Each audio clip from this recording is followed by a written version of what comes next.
If you don't program yourself, life will program you. What are the uses for your life right now that you haven't even reached for yet? The people that are going to make it in the future, the people that are making it today, let me share something with you. History is being read, but it's also being written by people with imagination.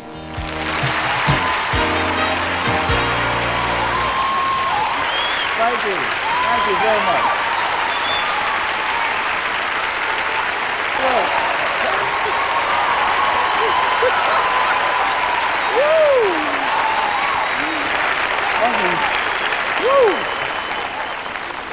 Oh, y'all look good.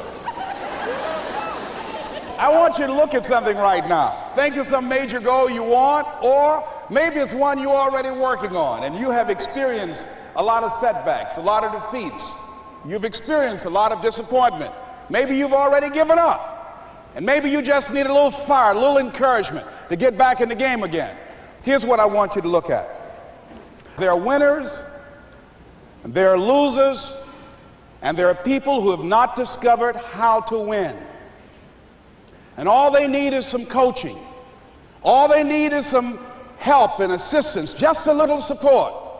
All they need is some insight or a different strategy, a plan of action to make some adjustments that will open up the key to a whole new future for them, that will give them access to the unlimited power that they have within themselves. That's all that they need.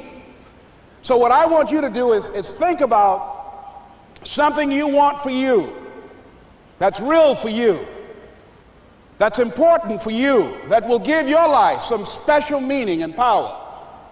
And I don't even want you to say, I can do that. I don't want you to assume that.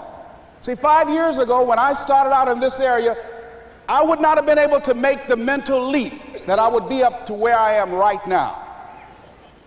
I don't want you to begin to just psych yourself out. No. I want you to be able to say something to yourself that will enable you to maintain a level of integrity with yourself. That when you say this, even when you face tremendous setbacks, it will be a benchmark to keep you in the game, to keep you moving forward and experimenting and readjusting your strategy and your plan of action, continuously looking for ways to win. So what is that something? When you got an idea you want to move on, you might not have the money, you might not have the education, you might not have the support or the resources you need. What is that something that can keep us going, that will enable us to act on our dream? What's one of those keys that will begin to help us to discover the secrets to our dream? Here's what I want you to repeat after me, please, with power and conviction. Say, it's possible. It's possible. That's all I want you to do when you look at your dream. Just say to yourself every day, it's possible. Just say that every day to yourself, it's possible. Because what does that do? See, it begins to change your belief system. See, the way in which we operate, ladies and gentlemen, it's a manifestation of what we believe, what's possible for us. Whatever you've done up to this point, all that it really is a duplication, it's a reproduction of what you believe subconsciously that you deserve and what's possible for your life. Most people operate out of their personal history, out of their memory, things they've done, things they've experienced, things they've seen, things that they have observed. What I'm suggesting that you operate out of a larger vision of yourself. I want you to see yourself doing what you want to do, experiencing what you want to experience, having what you want to have, doing what it is that gives your life some meaning and value. Operate out of your imagination, not your memory. Because whenever you look at where you want to go, I'm wanting to warn you, you will have some conversation back here after you go through the data that you've experienced in life saying you can't do it. And so what you want to begin to do is ignore that inner conversation. Well, most people, ladies and gentlemen, when something happens to them, what they do is they begin to believe that that's the way it is. That's the way it's always been. And they can't see the possibility of it being any different. Example, before April 1954, the common belief, the universal belief, because it had been tried again and again and again and people had failed, the belief was that man was not physically capable of breaking the 4-minute barrier, that he could not run a mile in less than 4 minutes. That was the belief on the planet. It had never been done. But here's what happened, ladies and gentlemen. Roger Bannister came along, and he broke the 4-minute barrier. Now, here's what's significant about that. Since that time, up to this day, over 20,000 people have done it, including high school kids. What changed? 20,000 people, what changed? Here's what happened when they got on the track. They knew it had been done. And because they knew it had been done, there was a new belief about this barrier, about this goal that was unreachable. And those 20,000 people got in a race believing, knowing in their heart that someone had done it, that it's possible, that they could do it. And I'm saying that if you know anybody that had some goal, some dream, something they wanted to do, and they did it, then I'm saying that you know in your heart that if someone has done it, then you can do it. It's possible. And that if someone can make their dream become a reality, that it's possible that you can make your dream become reality. And so as you begin to look at where you want to go, beginning to embrace that, it's possible. I'm blessed and highly favored. I've got a lot going for me. I got some good stuff in me. And it's possible that I can bring my greatness out here in the universe, that I can do what I want to do. It's possible I can write my own book. I can have my own business. I can take the trip and travel around the world. It's possible. I can bounce back from adversity and reinvent my life. It's possible. Regardless of where I am, the things can get better for me. It's possible. I'm thinking about two men right here in Chicago who were fairly successful, similar background, educated. They worked for a corporation for many years, and they were among many people that were laid off. Two guys who were very good friends. One went out looking for a job for several weeks along with the other one, and they faced disappointment and rejection again and again and again. They couldn't find any work, which is the story of many people across this country. One guy stopped. He became discouraged. He stopped going. He stayed home looking at television, became very argumentative and toxic with his wife, drinking beer, getting on the phone, talking to his other negative, unemployed friends. And he just gave up. The other guy kept looking for a job everywhere he could go. Every time he could get an opportunity, kept asking people, networking, checking the newspapers every day. Kept going everywhere he could, trying to find a job. You have too much education. You're overqualified. You won't be here long enough. He kept going. He kept going. He went to a place and said, look here, I tell you what, if you can't hire me, and I know you can use my talents, abilities, and skills, I don't want to sit home and do nothing. Just let me do some volunteer work. You don't have to give me anything, all right? I just want to work. I want to be busy. Guy said, okay, it's on you now, but don't expect me to give you anything. It's okay. This guy came in and worked. He was the first one there. The last one to leave was the best employee there. About 4 weeks later, one of the top managers quit.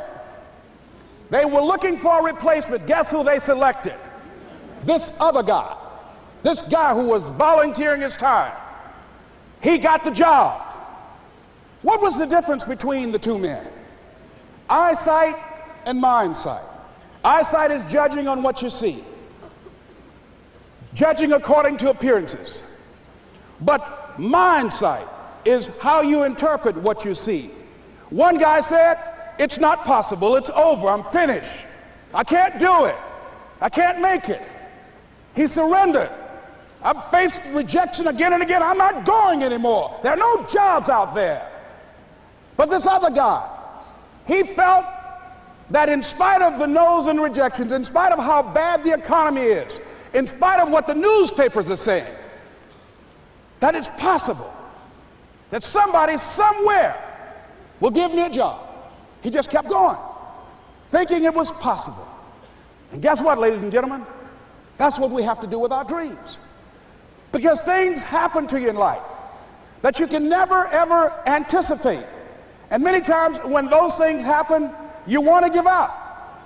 I remember when I was in broadcasting, when I was a disc jockey, I became very controversial, not only in being a disc jockey, but I felt that radio was something that you not only entertain people with, but you also empower them, you educate them. And I got fired. I didn't just leave, they fired me. That was a shock. I said, wait a minute. They took my microphone. I thought that was who I was. No, ladies and gentlemen, it wasn't. I had to do something else. And I didn't know what else I could do. See, here's what I'm looking at. What are the uses for your life right now that you haven't even reached for yet? See, I believe that when you don't have enough encouragement to act on your dreams or ideas, or you're not enlightened enough, that life will act on you. See, life had moved on me and said, Les Brown, you have outgrown this. It's time for you to do something else. Well, I wasn't enlightened enough. I organized some disc jockeys and got my job back. So they had to fire me again. I got fired twice. Here's what I did. I had to think of something else. And so a guy suggested to me, he said, Les, why don't you run for office? I said, man, I've never run for office. I've never known anything about how to operate in the political arena. I've heard encourage people to register to vote and get out to vote, but I don't know anything about politics. He said, well, neither do the people who run for office all the time.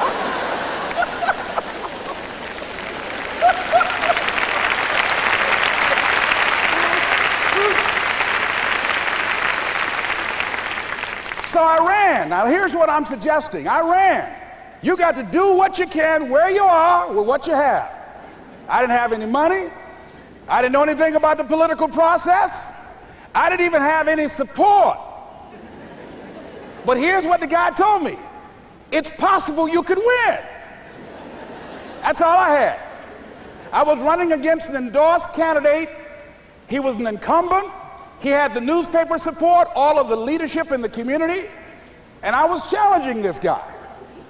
So I had a saying when I was on radio, stand up for what you believe in because you can fall for anything. And I would go door to door. I have my kids on one side of the street. I would be on the other, and I'd knock on doors. Hello, my name is Les Brown. Tell everybody I'm still standing. They get on the phone. Child, Les Brown was to my house today. You know the boy on the radio with the big mouth? Yeah, they fired him, honey. Say he's still standing. See, I'm saying just keep moving. Don't start feeling sorry for yourself. Don't spend time blaming and talking about what happened to you. See, whatever you talk about, that's what you multiply and expand in your life experience. So don't talk about stuff unless you want it to keep on happening to you, all right? So I got in that kind of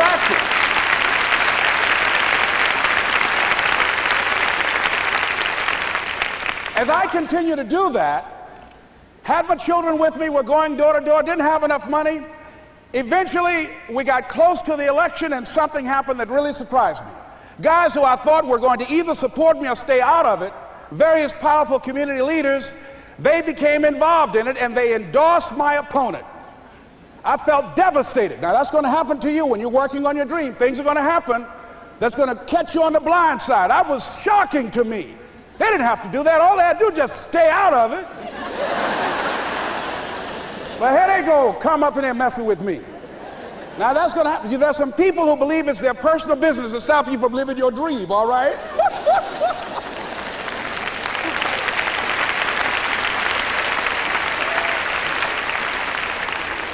But I didn't deal with that. You want to make your dream come true, you got to stay focused. Some people rather get even than get ahead. Stay focused on where you want to go. I just kept on doing what I was supposed to do. And so I was driving to the radio station. My opponent had over $20,000. I had less than $800. As I was in the radio station, the guy said, "You're going to make a commercial?" I said, "Yes." He said, "It better be a good one because that money can't go pretty far here." And I sat there in the middle control room and I was thinking. And here's what happens when you get still. Stuff will start coming. Something said, "Call your mama." You used to talk about your mother on the air all the time. Ask her to say a few words for you. That'll be a different kind of political spot.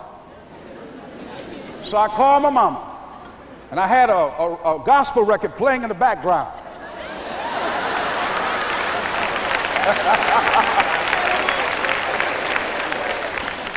And then I had my mother say, hello, this is Mrs. Mamie Brown.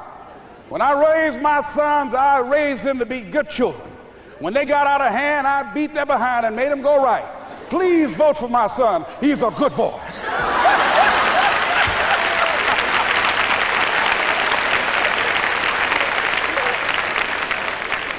Usually in the state representative race, maybe 3,000 or 4,000 people will come out to vote in a primary. In that primary race, over 27,000 people came out and voted and said, I'm voting for Les Brown because his mama said he's a good boy. I won, ladies and gentlemen. I won.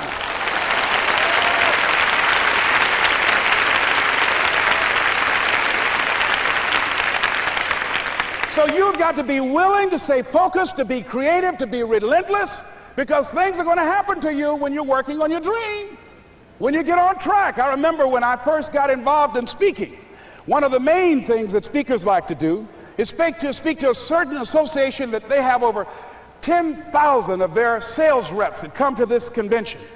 And I was relentless. I kept saying, it's possible. It's possible. See, what I want to let you know and set you up for, because you said it's possible, don't mean that you're not going to have any problems. That Murphy's Law ain't going to come and slap you side the head. Oh, Murphy going to come visit you. He's waiting for some of y'all out in the parking lot. Oh, you say it's possible. Okay, it's possible. You better get up. Well, I was working. I kept saying it's possible. They got other speakers on this program. I can be on that program too. I kept selling myself. I got all fired up. And I was calling them every day.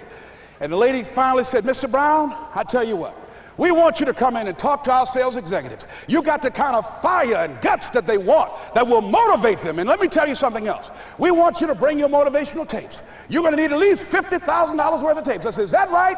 Yes, because they want to keep that drive alive. I said, all right. I called the guy to duplicate my tapes. I said, Don, how you doing? This is Les.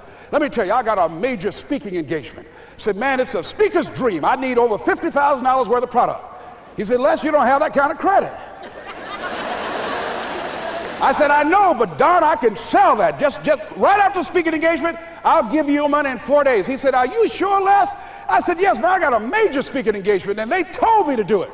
He said, man, that's a big order. Let me talk with the lady with you. I said, hold on just a minute, man. Call the lady back. Hello, Evelyn, how you doing? This is Les Brown. I got Don on the phone. What did you say? Do I have the speaking engagement? Yes, you do. And what else you suggest? Les, our people, they buy a lot of tapes. Your tapes are very popular among them. I'm saying bring at least $50,000 worth of tapes, Les. You'll sell everything you got and more. I said, did you hear that, Don? He said, yes. I said, now, if anybody else has to make a decision, are you the final person? She said, I'm the final person. I will send you the contract. I want you. I said, you hear that, Don? He said, yes. I said, oh, ye of little faith. I said, duplicate the tapes, man. Hung the phone up. Well, he duplicated the tapes. 1 week came by. I'm checking the mail every day. No contract. I said, come on, Murphy, don't start nothing, man. Come on. Come on, man, give me a break. Come on, you know, this ain't fair. Come on, man. Give your boy a break, come on. I talked to myself, you know. I didn't want to call him right now. 2 weeks passed by. Murphy said, don't you think you ought to call him? I said, okay. I called, I said, hello, this is Les Brown calling. How you doing, Les? I said, fine. I said, Evelyn hasn't sent my contract out yet. Any additional information you need? So, Les, you haven't heard? I said, no. I said, Evelyn died. I said, she died? I said, did she say anything about me?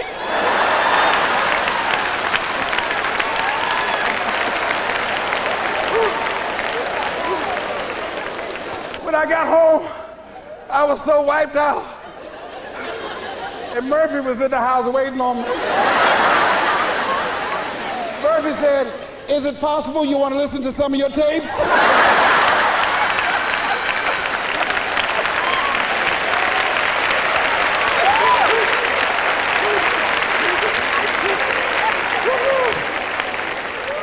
But ladies and gentlemen, here's what I had to do.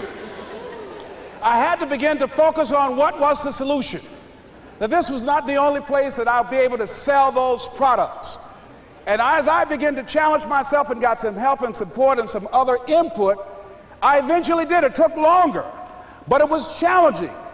But I did it. Repeat out to me, please. No matter how bad it is, or how bad it gets, I'm going to make it. I'm going to make it. Shake somebody's hand on your right and left and say, you got that right.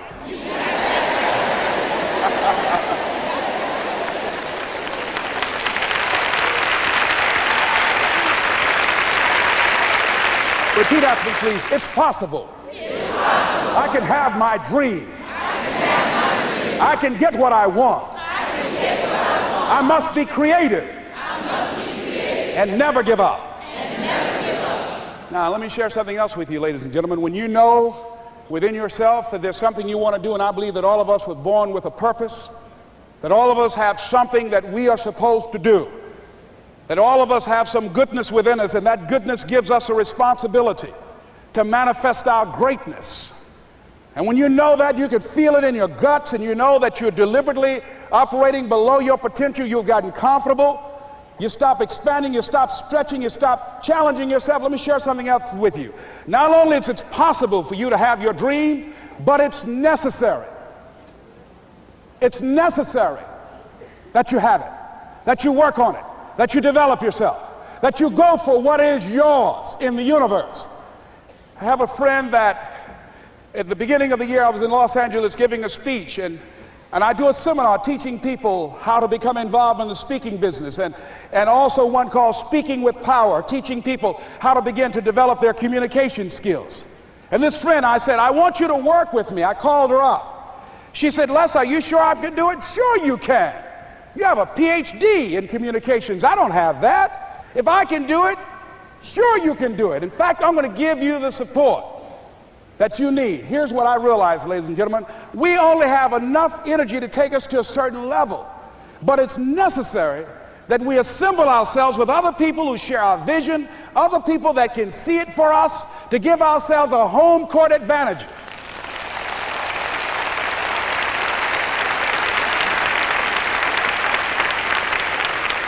So it's necessary that you seek out other people who think like you, who are growing, who have decided that they are not satisfied with where they are. See, I don't believe that necessity is the mother of invention. No, necessity, in my opinion, is not the mother of invention. Refusing to accept things the way that they are is the mother of invention.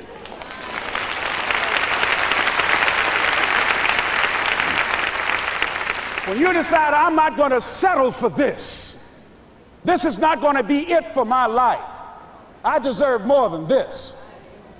See, that will start making you do some stuff. See, a lot of people go to work every day miserable, and all they do is just talk about how miserable they are. But they don't do anything about it.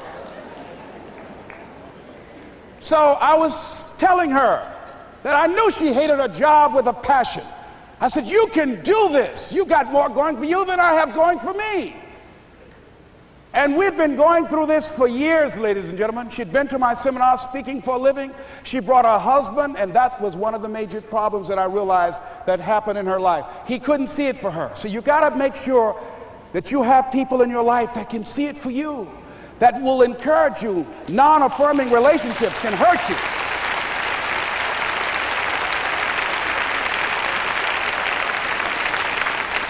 And I talked to him. I said, you know, I don't have anything to do with your marriage. I said, you and I are good friends, and she and I are good friends. And I'm not taking sides. I said, but if you can't see it for her, don't tell her that. Just give her some support. What if you're wrong? It's possible, man, that if I'm doing it, she can do it. Well, you're different. How are you going to tell me that? You've seen her speak. She's got great speaking skills. Don't underestimate her. You don't know. You got a great woman here. But you see, people who can't see it for themselves can't see it for you. He was happy.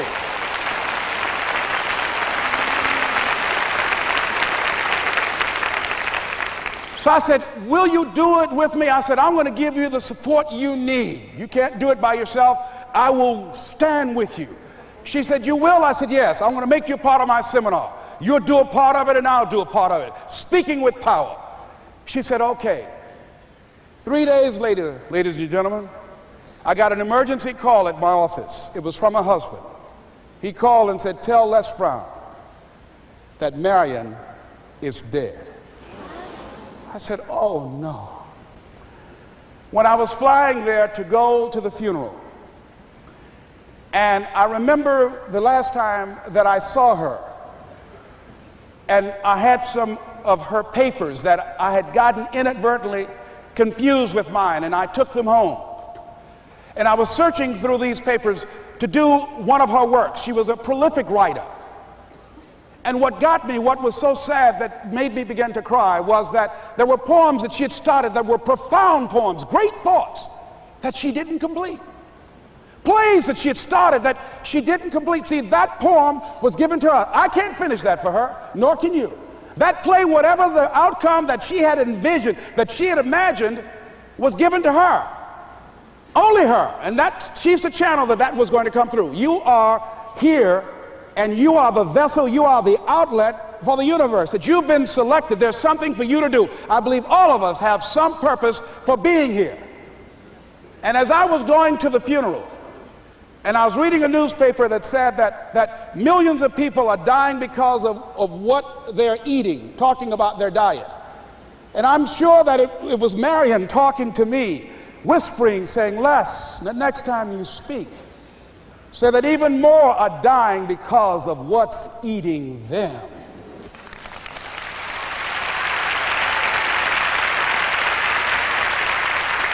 When the challenges of life come your way, you've got to find ways to increase your sense of self-appreciation, because if you don't, you're bombarded with negative stuff every day that beats you down, and you will find yourself unconsciously engaged in self-destructive behavior. If you don't program yourself, life will program you.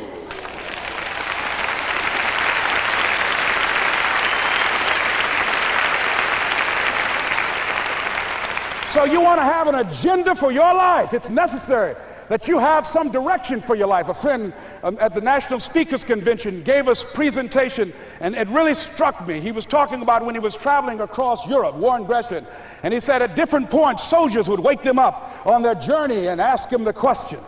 And I pose this to you. The question was, where have you been? Why are you here? And where are you going? And that's what I ask you. Where have you been? Where have you been up to this point? You look at your life. You look at what you produce. Is it giving you what you want? Are you living on purpose? Are you living your dream? Are you acting on your ideas? Are you doing all you can do? Have you gotten comfortable? Are you procrastinating? Are you evading your own greatness? Are you surrounding yourself with people that can nourish you? Are you challenging yourself? Are you experimenting? Are you learning something different? Is your life an adventure, or is it boring? Where have you been? Why are you here? What brought you here? Investing the time, the money. What brought you here? And where are you going? What is it that you can get out of this session, out of this lecture? That when you leave here, rather than this just being a spectator event, that you got some idea, some dream, that you might have to go back and brush it off and look at it again and say, I've got to do this. This is my stuff. This is what I'm supposed to do. This is why I showed up. Where are you going with your life? What decisions are you making right now as you look into the future? Are you experimenting to find out what other talents and abilities that you have? See, we're in a time right now. The day is gone where you could just go to college and get out and get a job and work 30 or 40 years with job security and retire with a gold watch. The gold watch days are gone. Brand new day, party's over. So now you have got to be multi-talented and multi-skilled. You've got to use all your stuff. You don't know what else you can do. I didn't know I can do what I'm doing right now. It's necessary that you stretch and challenge yourself and say, let me see. I started out as a trainer. I'm a trainer. That's what I am. That's what my expertise was in. And then I decided, let me see, can I speak? And then I discovered, hey, I can do that. What if I hadn't tried to do that and just been satisfied with just being a trainer, with a limited vision of myself? And then after training, and then I said, well, maybe I can go into business for myself. And I started speaking, going into business for myself. well, maybe I could train other speakers and teach them how to go into business for themselves. See, you want to have a backup plan. You want to have other strategies for yourself. In case this doesn't work out, you got something else going over here. You don't want to ever put yourself in a situation where you have a limited vision and you're only using a limited amount of your talents, of your skills, and of your abilities. And I'm saying to you, it's possible you've got some talents, some ideas in you, your ability to do some stuff that you haven't even discovered yet. And I'm suggesting that it's necessary that you get outside of your comfort zone. It's necessary that you develop some new relationships where you can learn from people. It's necessary that you do reading, that you do research. It's necessary, if you're already involved in some business, that you don't be satisfied with where you are. If you want to make it today, it's necessary for you to constantly look at ways of getting better. Not only is it possible for you to have your dream, and it's necessary for you to challenge yourself to go after it and get better and leverage relationships that can help you get to where you want to go, but it's you. The major key to your reaching your dream, your living up to your greatness, your making your contribution is you. If the economy is good, fantastic. If the banks are loaning money, that's great. If people are positive, that's great. You don't have any opposition, that's great. But the major key to your making things happen in your life is you. When I wanted to get on public television, you know, they told me, you can't do that. So wait a minute, I've seen these other people on. It's possible I can get on. Leo Biscaya, John Bradshaw, it's possible. Wait a minute, excuse me, hold on, time out. Let's be realistic. Come on, be logical. I said, well, wait a minute, why can't I do it? Well, let's look here. Think about guys who have credentials, all kind of credentials. You don't have any college training. They're not going to put you on television. Give me a break. I said, thank you for that. God love you, and I'm trying. And went on about my business, you hear me? Let me tell you something. What people think about you and the possibilities for your dream is none of your business. That's their business.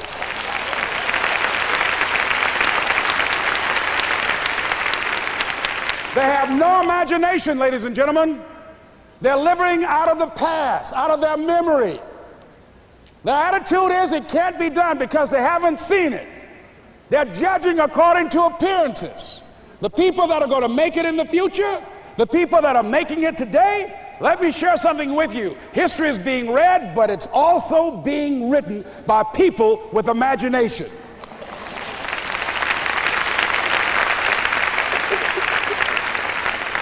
So I went to the next mode, necessary to start talking to people and seeking and asking for what I wanted and leveraging relationships and trying to find out how do the people do it that went ahead of me? How do they do it? And then what is it I need to do? How is it I need to train myself, to develop myself? What's the resources that will be required in order to make it happen? And as I start seeking out and asking questions, I started running into people who said, I know someone who can help you do that. And they helped me get connected with those people. Remember, we have so much energy that can take us so far. It's necessary that you hook up with some other energy that can take you to the next level. I hooked up with them. They said, let's go. I said, away we go.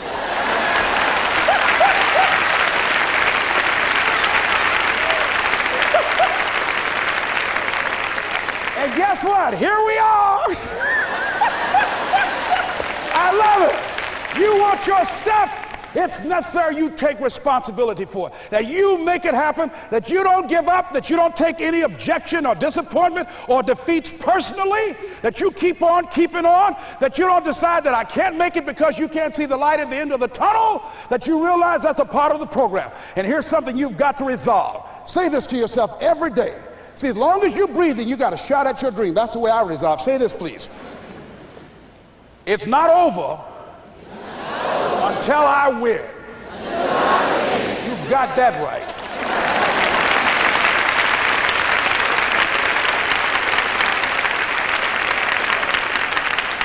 It's not over till I win. Not over till I get through. It's not over till I get over. Not over till I get what I want. Door can't open today, look out. I'm going to come back and take the hinges off. That's how you got to do that. You've got to have that kind of courage, that type of determination. If you want to make it happen, it's you.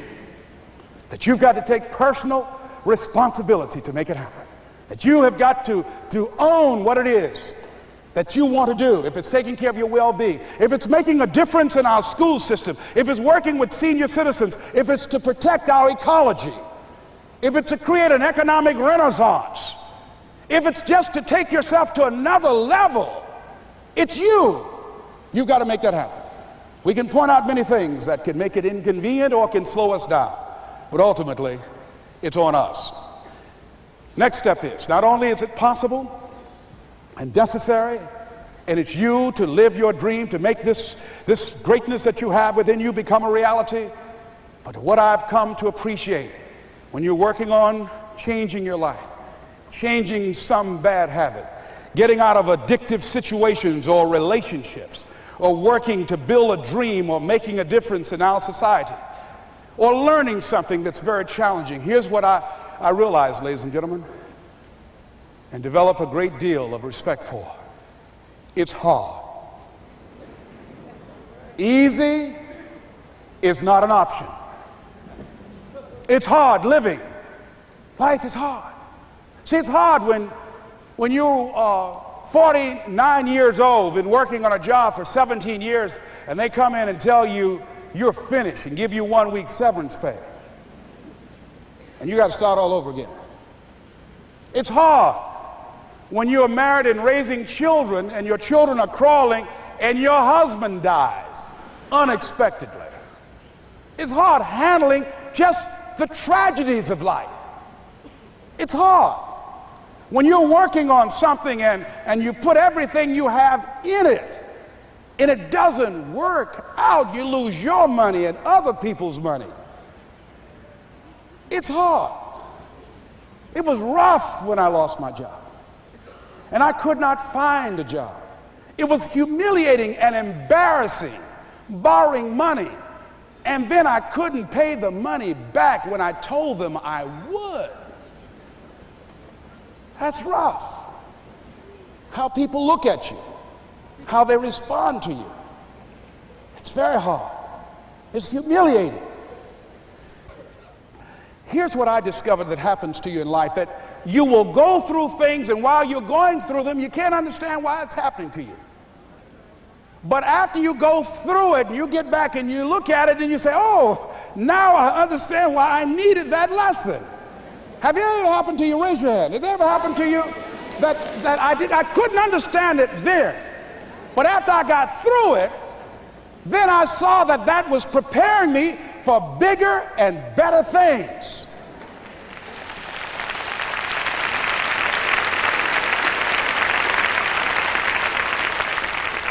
That as you go through the challenges of life and you look at it and embrace whatever comes to you, don't run from it, step toward it. Don't try and duck it like most people do. See, most people want it easy. See, easy come, easy what? Easy go. See, but when you go at what you're going to deal with and you deal with the difficulties of it, when you handle those hard things close at hand, making those hard decisions right now that you don't want to make, learning those things that you don't like to do, but you know that in order for you to get where you want to go, this is one of the hoops that you have to flip through. And I'm saying to you, whatever you got to do, do it, because if you don't, life is going to whoop you until you surrender and say, okay, all right, I cooperate, okay, I learned, okay. It had to wear me out a long time. So if it's hard, then do it hard. Now, how do you hang in there during the hard, difficult times? Les, you must have faith. You've got to believe in yourself. You've got to believe in your abilities. You've got to believe in your service, your company, your ideas, unquestionably. You've got to have faith, and that faith gives you patience. That it's not going to happen as quickly as you want it to happen. A lot of things are going to happen that will catch you off guard. And so therefore you've got to deal with and handle it as it comes. And not only that, but that faith and patience drives you into action. You got to keep moving and keep plugging away. In the Far East, they have something that's called the Chinese bamboo tree. The Chinese bamboo tree takes 5 years to grow. And when they go through a process of growing it, they have to water and fertilize the ground where it is every day. And it doesn't break through the ground until the 5th year. Okay? But once it breaks through the ground, within 5 weeks, it grows 90 feet tall. Now the question is, does it grow 90 feet tall in 5 weeks or 5 years? The answer is obvious. It grows 90 feet tall in 5 years. Because at any time had that person stopped watering and nurturing and fertilizing that dream, that bamboo tree would have died in the ground. And I can see people coming out talking to a guy out there watering and fertilizing the ground that's not showing anything. Hey, what you doing? You've been out here a long time, man. And the conversation in the neighborhood is, you growing a Chinese bamboo tree, is that right? Yeah, that's right. Well, even Ray Charles and Stevie Wonder can see ain't nothing showing. You know that's how people are going to do you? So how long you been working on this?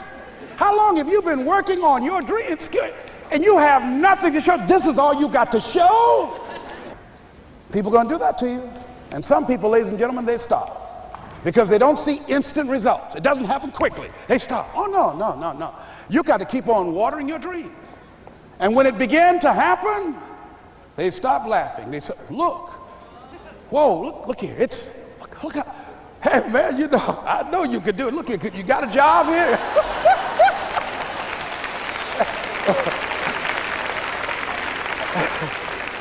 See, during those hard times, we didn't know how you're going to make payroll. During those times when you failed and things didn't work out, they were nowhere to be found. But you know what I discovered? When you're working at your dream, somebody said the harder the battle, the sweeter the victory. Oh, it's sweet to you. It's good to you. Why? See, when it's hard and there's a struggle, see, what you become in the process is more important than the dream. That's far more important. The kind of person you become, the character that you build, the courage that you develop, the faith that you're manifesting. Oh, it's something that you get up in the morning, you look yourself in the mirror, you're a different kind of person. You walk with a different kind of spirit. And people know that you know what life is, that you have embraced life. You knew it was hard, but you did it hard.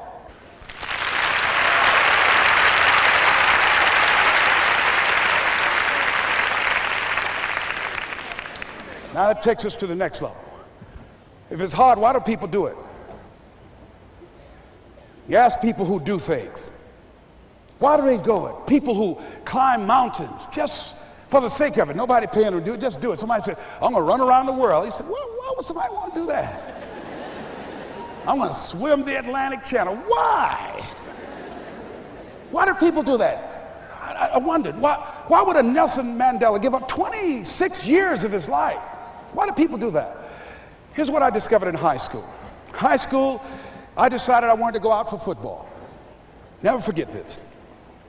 And I discovered why people do things. You know why, ladies and gentlemen? Even though it's hard, it's worth it. It's worth it. See, one day we had Coach Alkin Hepburn had this plaque down there. And this wood on the floor, on the ground. He said, Brown, come over here. I had my suit on. I said, yes, sir. He said, I'm going to have old Larry Littles down there. Old big Larry. Yes, sir. Big, fat, sorry Larry. Yes, sir. Brown, I want you to get down bull neck. Yes, sir. He said, I want you running Larry. I want you to put your helmet right in his pit, right up in his chest, and knock him off that board. You hear me, Brown? You can do that. Yes, sir. Can you do that? Yes, sir. I said, hubba, hubba. I said, hubba, hubba. He said, Brown, I want you to knock him off. You're going to make the team. I know you can get him, all right? Look at him, how sorry he is. Knees knocking and everything. I said, yes, sir. Then he went down to Larry. Larry Littles, who played 12 years for the Miami Dolphins, all pro for 12 years. This is a bad, big dude. 250 pounds, strength, agile, and all muscle. He said, Larry, he said, man, you know Brown down there. He's down there talking about your mom and everything. He talked about how fat and sorry you are and how he's going to knock you off this board. Larry now spitting fire and growling and foaming at the mouth. And I'm looking at Larry saying, oh, hubba, hubba. He said, look at that fool down there growling. He told me he's going to scare you that you're going to leave. Are you going to leave? No, coach, I ain't going to leave. Go down there and knock him out the park. Boy, coach got back. He winked at me. Go get him, Brown. I went hard. I ran into Larry with my helmet. Larry said, boom. I don't know where I landed. When they woke me up, I said, can y'all take this helmet off me for a minute? I said, y'all got any more positions out here? They said, like where? I said, don't y'all need an announcer? They said, Brown, where you going? I was crying. They said, man, some girls over there. I said, I don't care, man, I'm hurt. So that fool almost killed me, man. He said, Brown, you quit, man? I said, yeah. I said, what? I said, it ain't worth it, man. No, it ain't worth it. Y'all go ahead. Y'all crazy. I'll be your announcer, man. I was calling the game. I was up there in the booth. Call good games, too, because the pain wasn't worth it to me. And I'm saying to you, you know why people do what they do? The people who go after their stuff, what makes it worth it? It's got to be your passion. You got to love it, ladies and gentlemen. You got to love it. It's got to be what you are supposed to do. You want to sing, and even though they want to invite you to Carnegie Hall, you're going to sing to anybody that listen to you, including singing to yourself. I used to talk to my plants when nobody else would listen to me. You got to write, even if no one published your book, write, because that was given to you to do. You do what it is you're supposed to. You're supposed to build something. You're supposed to create something. I don't know how to do it. Learn. Do whatever is required. Just go out there. It's possible you can get what you want. It's necessary. If you want it, you got to go into action. You got to be willing to experiment. You got to be willing to fail and to succeed. You got to be willing to form and to develop new relationships. It's you, it's on you. You got to make that happen. Nobody's going to bring it to you on a silver platter and say, here's your dream manifested. No, it's hard. Yes, it's hard. It's difficult. Yes, right. And it's worth it.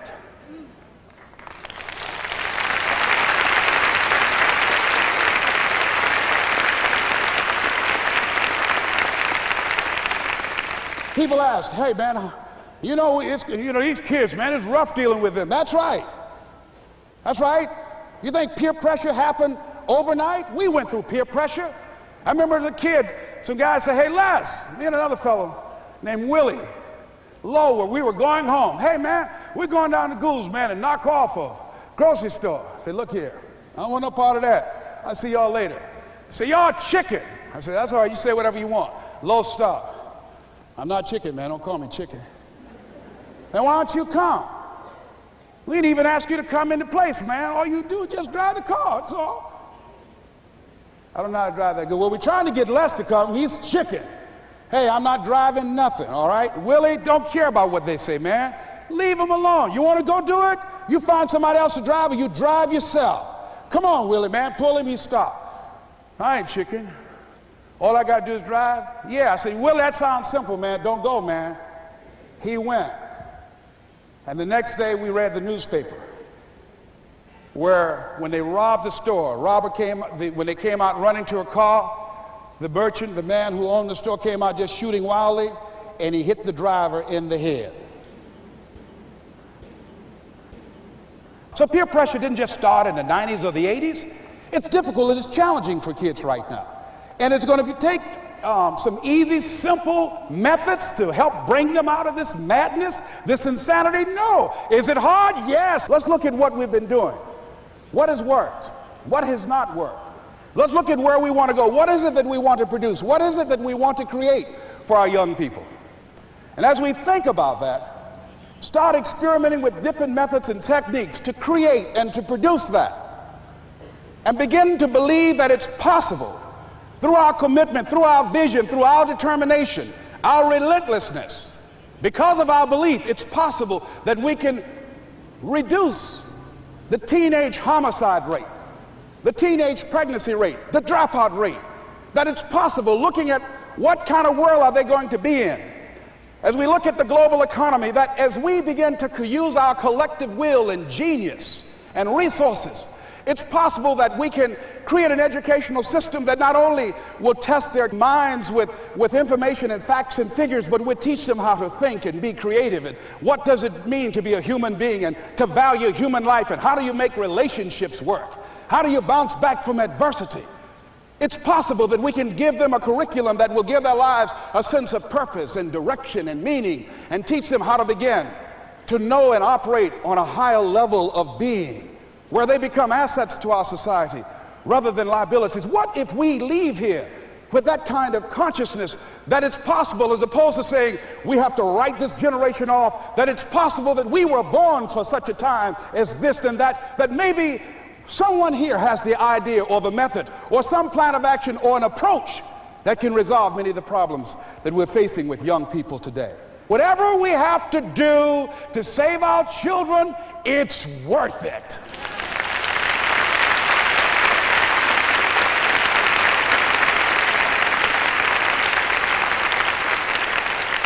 And so that brings me to the final step, that it's necessary for us to begin to look at the future and know that it's possible that we can have our dream. Yes, it is.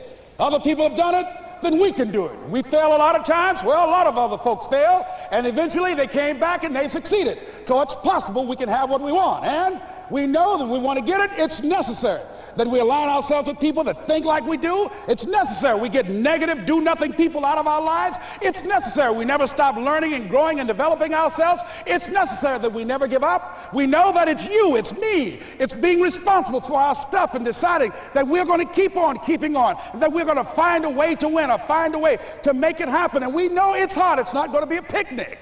Yes, it's hard, and we will do it hard. And once we do it hard and we go through it, we realize it was worth it. And once you discover it was worth it, it is done.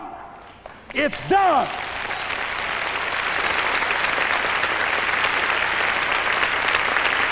It's done, ladies and gentlemen, before it happens. Well, here's what I'm suggesting to you. That when you're working, you have a wall to break through. Let's say a friend of mine he runs a marathon, and he says, when he's running the 26-mile marathon, he said, let's say that hypothetically, that 18th mile is the wall. He said, Les, when you get there and you're running, he says, everything in you is telling you to stop, to give up. Every muscle is aching, and you're saying to yourself, I can't do it. I can't do it.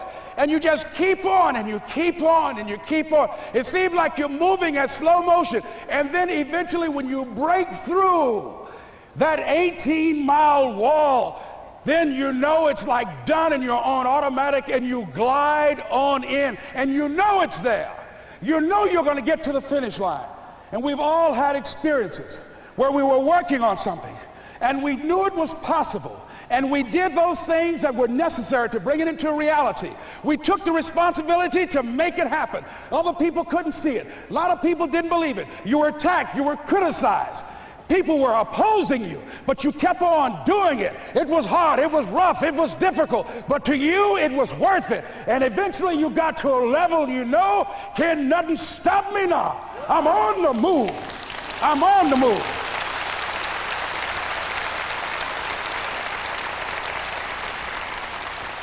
Finally, I'm thinking about a friend of mine who is no longer operating on this dimension. His name is Jack Boland. He had this vision of a church that would serve various types of needs for people. There's supportive needs and helping them in recovery from drugs and alcohol and whatever addictions that they might be involved in. And he was known for bringing in different kinds of speakers. And over a year ago, he was diagnosed as having cancer, and he announced to his congregation that he's going to be taking chemotherapy, and that it was a possibility that the cancer would go in remission, and he was optimistic about that. And sure enough, it did for a year. And one of the things Jack always talked about is that he wanted to have his funeral while he lived. And so he invited a few friends, Wayne Dyer and myself and a few other speakers. He didn't tell us why we were there, but once we gathered there, the church, they told us in the room that Jack is going to announce to the congregation, he's bringing his doctor up. The doctor is going to say that we felt we could keep it in remission. It's out of remission, and he doesn't have much time left. And whatever words you want to say to Jack that you would say if he had made his transition, speak those words now. Well, we were shocked and we were somewhat stunned until Jack got there. They brought him in a wheelchair, and boy, was he courageous, and he had a strong smile, and they helped him up the steps, and he sat behind the podium, and each of us got up and we said a few things about Jack and the impact that he made on our lives. And he said, the doctor, after announcing that Jack didn't have long, he says, "Doctor," he said, "I accept what you say, but it's possible that does not have to be the case. But if it is, I will enjoy life to the very last breath I take, even the chemotherapy. I will enjoy that." And Jack did, ladies and gentlemen. And when they said that all of his vital organs were failing, they called his family and his close church staff to the hospital and said, "He's dying." And so they came and they all gathered in the room. And Jack at that time was unconscious. And he gained consciousness, and he looked at them and he said, with what strength he had, he said, "I want to thank you all for being here. You've been a great staff to me." He looked at his sons, his daughter. He said, "You've been a great family." He said, "Don't feel sorry for me." He said, I'm ready to go. I'm looking forward to the next adventure."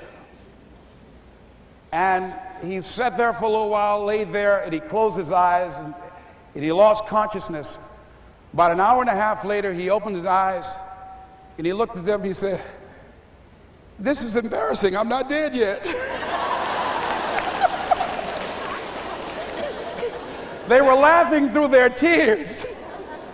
They said, "Jack, you are a character." He said, "Hey, I hate giving up this kind of control." So they predicted that Jack would die at the end of February. And then on the 2nd, they said, he won't see the light of day. He will be dead by morning. Ladies and gentlemen, Jack died on March 4th. And we believe that even in his dying, Jack sent his congregation a message that I want to give to you with his permission. March 4th is the day he died, and we believe Jack was saying, "March 4th."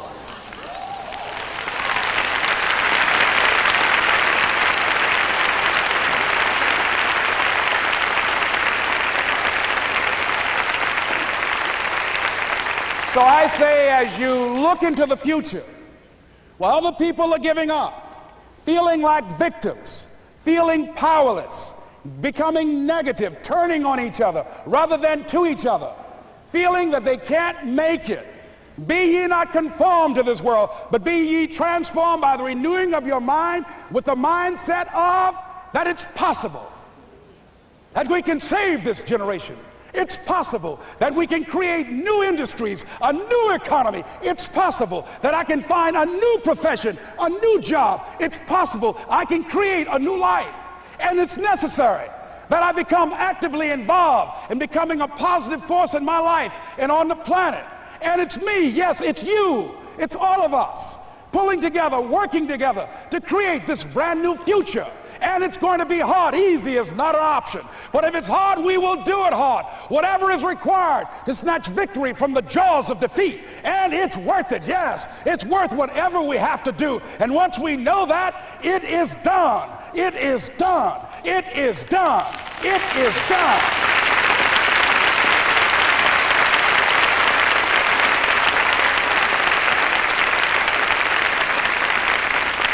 So I say to you, whatever your dreams are, whatever you want to do, In the spirit of Jack, march forth. This is Mrs. Mamie Brown's baby boy, Leslie Calvin Brown, saying, it's been a plumb pleasing pleasure as well as a privilege. Thank y'all here. Thank you. Thank you. Thank you. Thank you. Thank you very much. You're very kind. Thank you. Thank you very much. You're very kind. Thank you. March forward. March forward. March forward.